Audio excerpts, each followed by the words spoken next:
Welcome to Influential Entrepreneurs, bringing you interviews with elite business leaders and experts, sharing tips and strategies for elevating your business to the next level. Here's your host, Mike Saunders.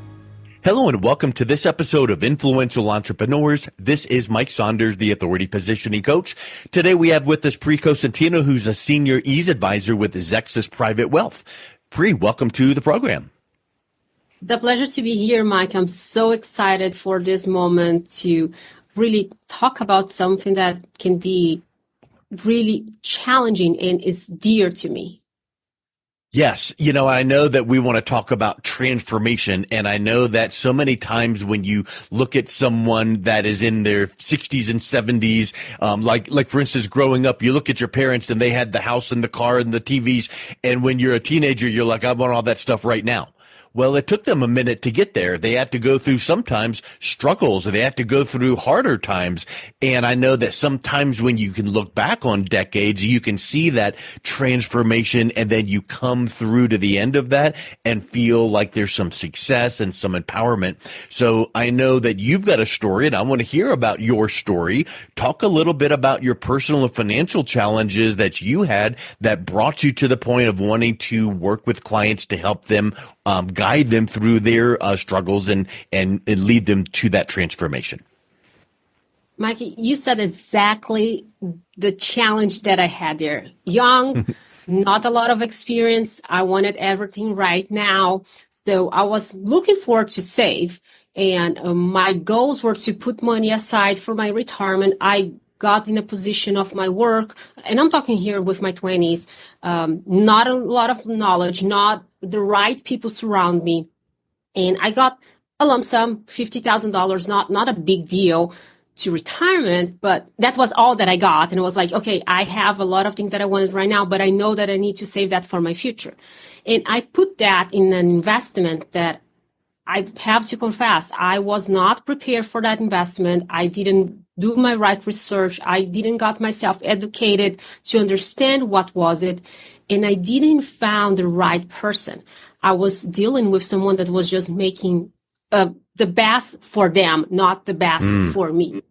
And I lost the whole $50,000. So like, but did you got like $1 back? And my answer is no. I've been fighting with that since my 20s. And I have to say to you that at this point, I'm just like, whatever is the solution, whatever, if we get to some point here. But it was really impactful because imagine you just saved something and then everything vanished.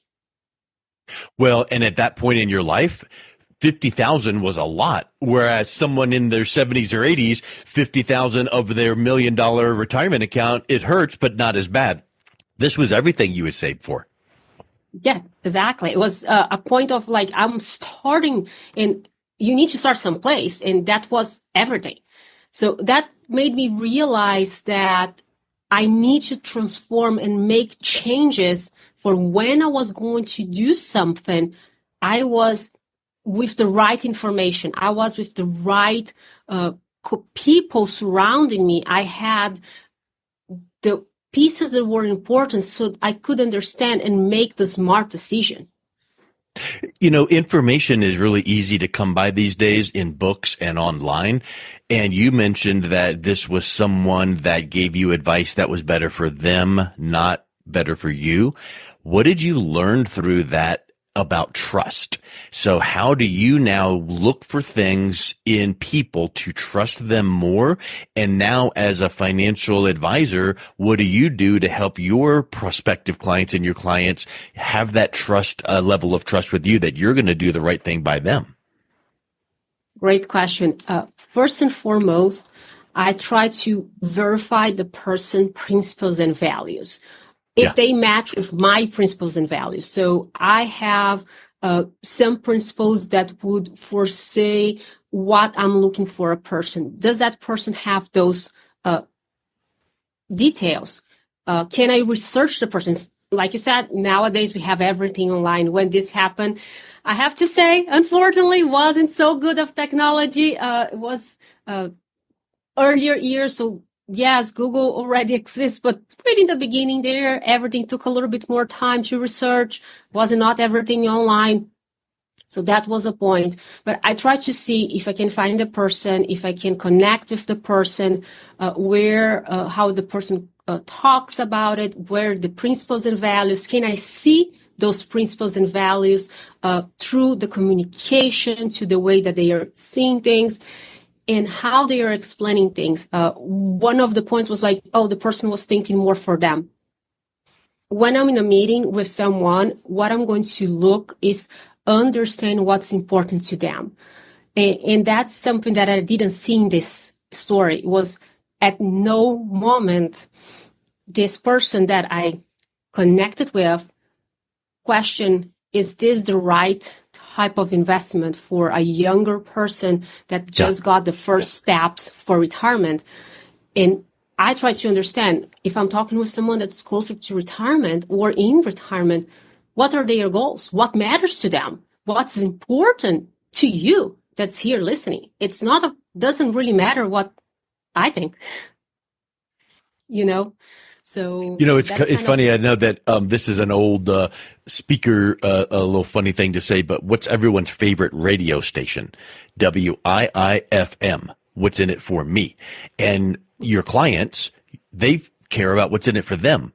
You, in your situation, you cared about what's in it for you. Well, the financial advisor needs to remember that and go, not what's in it for the advisor, what's in it for that person. And someone in their 20s needs investments that are very different than someone that's in their 60s. And it just stands to reason. So I think that those values really, really make a big point. How do you find, like when you say, okay, good, I'm going to find that advisor's values. How do you know what those values are?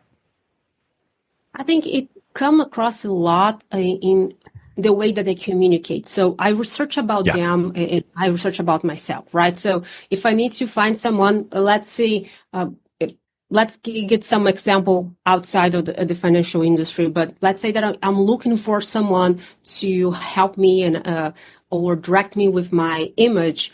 Nowadays, that's super important. So if I'm looking at an advice of the best clothing to buy or how to dress properly, those things, or how to cut my hair, I need to find the person that have that positioning, that use that as an structure when they position themselves, when they are talking or they are posting on social media, or you find their website. Does that come across?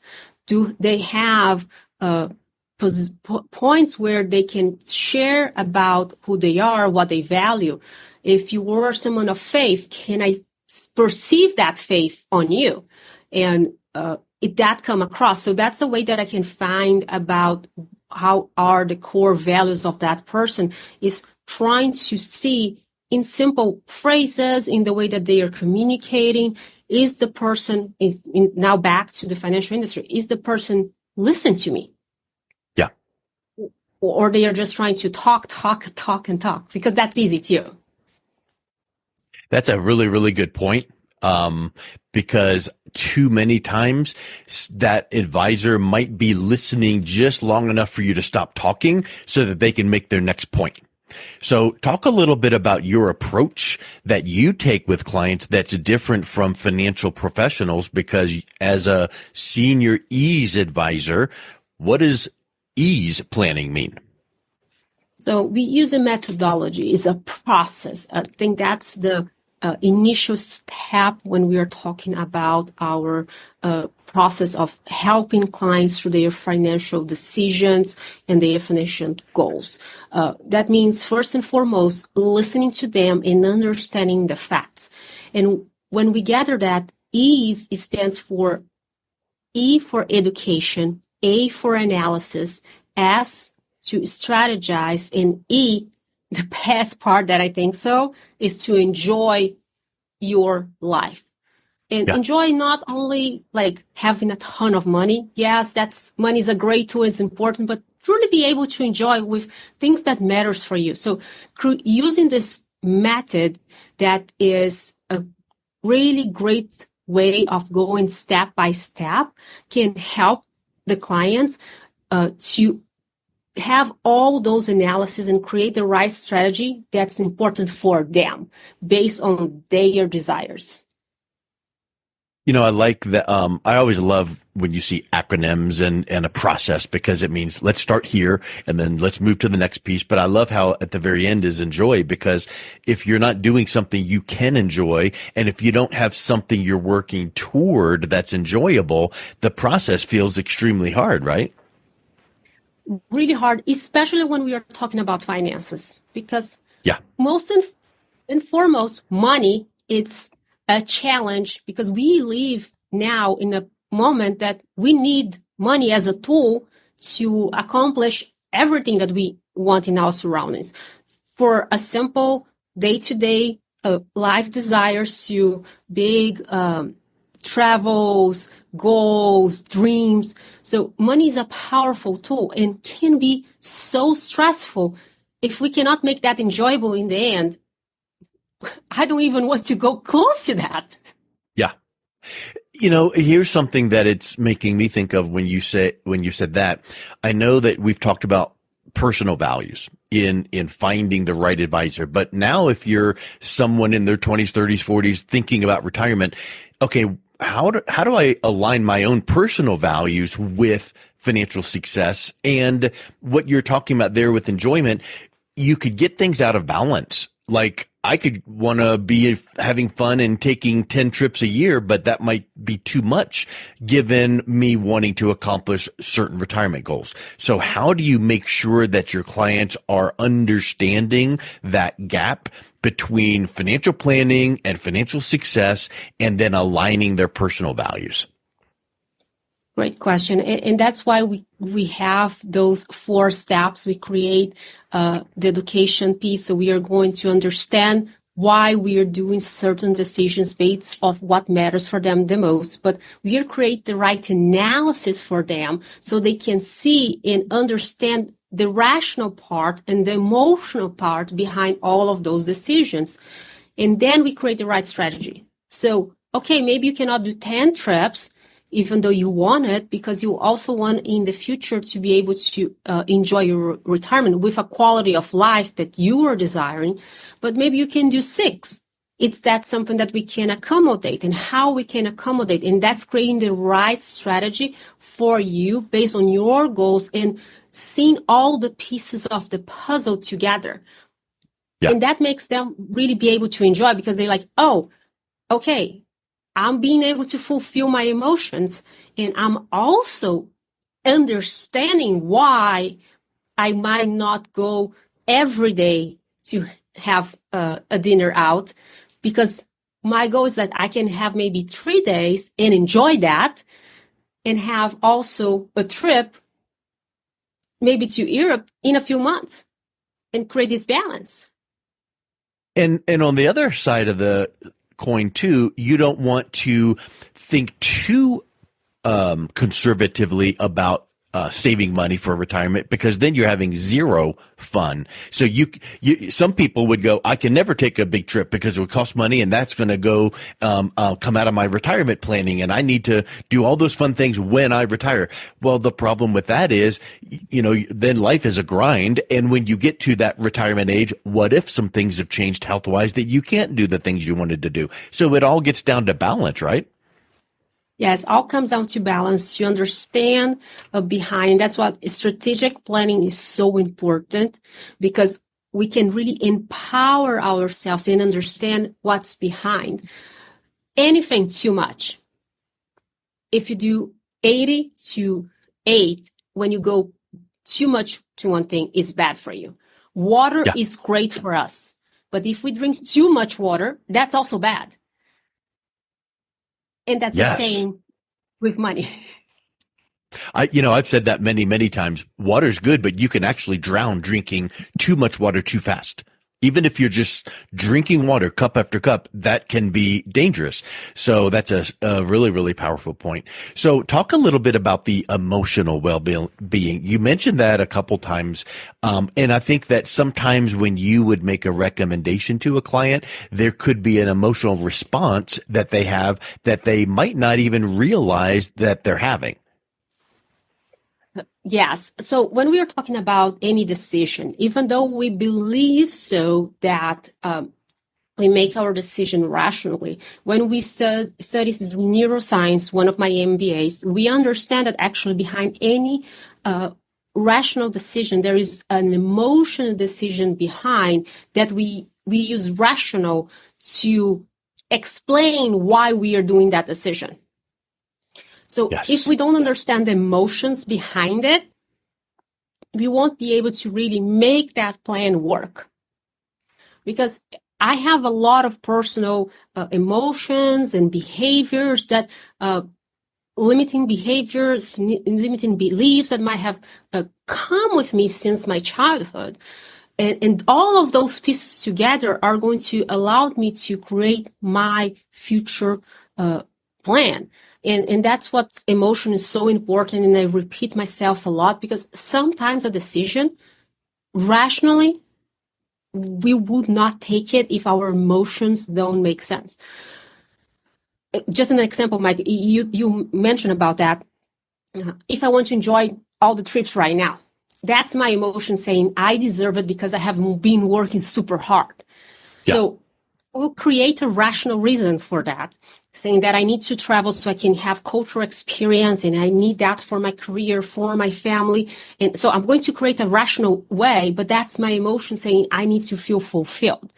When I understand my well-being emotionally, it's going to be easier for me to put all those pieces together to create my financial plan and see other ways that I can also feel fulfilled that not necessarily require that money that I might need to go ahead and have a second plan. And that's maybe retirement. That's maybe buying my first house. That's maybe switching my car. And that's why emotion is so important when we talk about financial planning. Yeah, I think it really is. And I know that you really focus on and have talked a lot about limiting beliefs.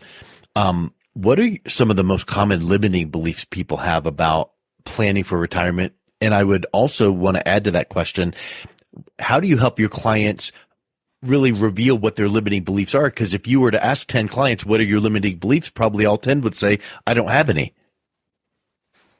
Is understanding what they think about money. So Yeah. we might have grown up with saying we need to work hard to be able to accomplish anything, or money doesn't go on trees, even though we have fruits that comes from trees. So some expressions that we hear our clients saying over and over, or a limiting belief about if I put my money in type of investment, that's going to be dangerous and you're never going to make money there. Or if you use B type of investments, that's the right one to do it because that's how you can create income. And not R or B are wrong or right. It's just understanding what's behind them. So the best way for me to identify them is with a conversation, understand what's important for them, understanding what they think about, how they live their lives. Some people would have limiting beliefs about not perceiving that they can afford quality things. I'm not saying here about buying the most expensive item. I'm saying about buying quality things because a lot of people learn from their parents or for their life experience that anything that is a little bit more expensive that might have quality is wasting my money. You mentioned that in a little bit before in our conversation. So those are the ways, and the best way to do it definitely is not asking. You were direct to the point here. Definitely is not asking. It's really talking to them to see how they react to certain points when we mention something, when we are asking about what do you think going out for dinner means for you. Would you trade your car in? How often do you want to trade your car?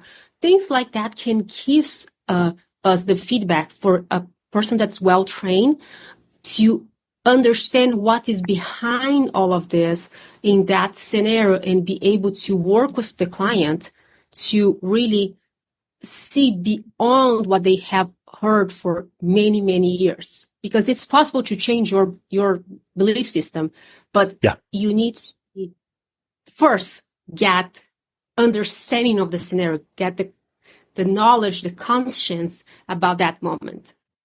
Yeah, see where you are, see where you want to be, and understand that you didn't get where you are overnight, and you won't get where you want to be overnight either. It might take some time. So that's a really, really important piece, understanding and clarifying.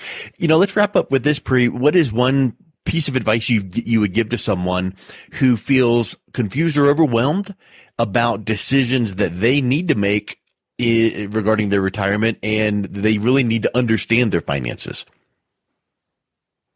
It's exactly what you mentioned, is understanding what's the moment they are living right now. A lot of people, because of their concerns and fears, they avoid looking to their finances.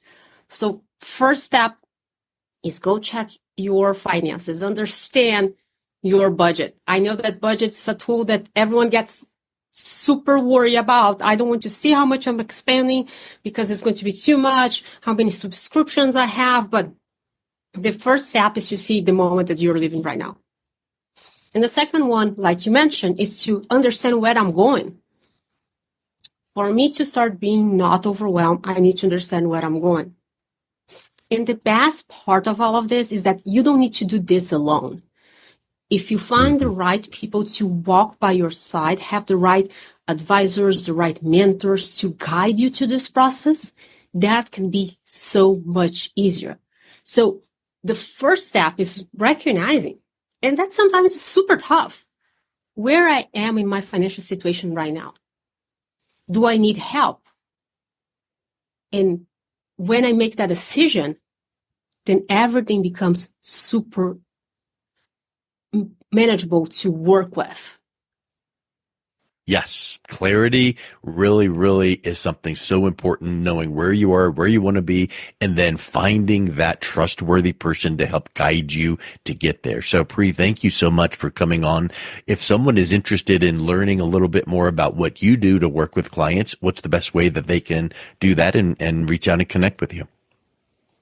They can connect with you with my website, pricosentino.com, as well as xexiswealth.com, or they can call directly to the office at 888-593-9475.